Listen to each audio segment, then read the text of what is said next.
Ang kwento ko ngayon ay tungkol sa dalawang anak ni na Eva at Adan. Ito ay sina Cain at si Abel. Si Cain at si Abel ay magkapatid. Ngunit mga bata, magkaiba ang kanilang mga gusto na gawin.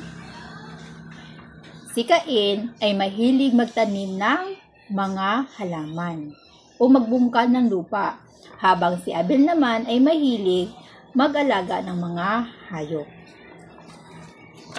Isang araw, habang sila ay naghahanda ng ihahandog sa Panginoon, inihandog ni Cain sa Panginoon ay ang mula sa lupa o ang kanyang mula sa kanyang mga tanim. Ang kay Abel naman ay nagmula sa kanyang inalagaang mga hayop. Magkaiba mga bata ang kanilang inihandog.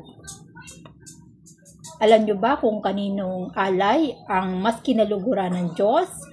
Oo, ang kinaluguran ng Diyos ay ang alay ni Abel. Kung kaya't, alam nyo ba kung ano naramdaman ni Cain?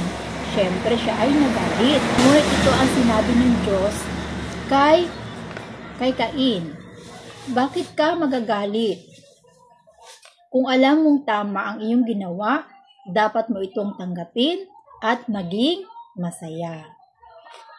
Kung kaya't dapat mong kontrolin ang iyong pagkagalit dahil kung hindi, magiging isayang kasalanan.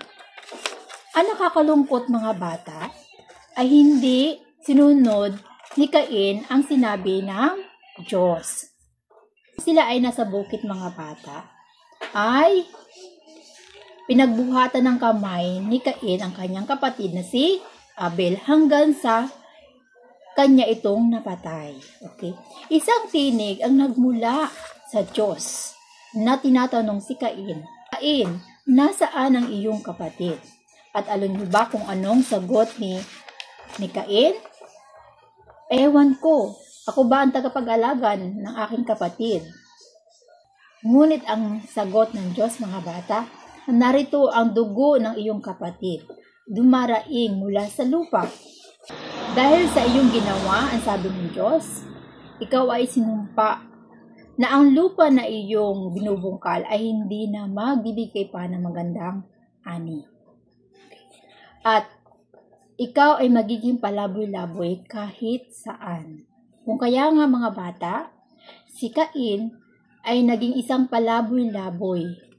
At kung siya man ay magtanim ng mga halaman, ay hindi na nga nagbunga pa ng magandang ani. Yun ang resulta mga bata sa ginawa niyang kasamaan kay Abel. Salamat sa pakikinig.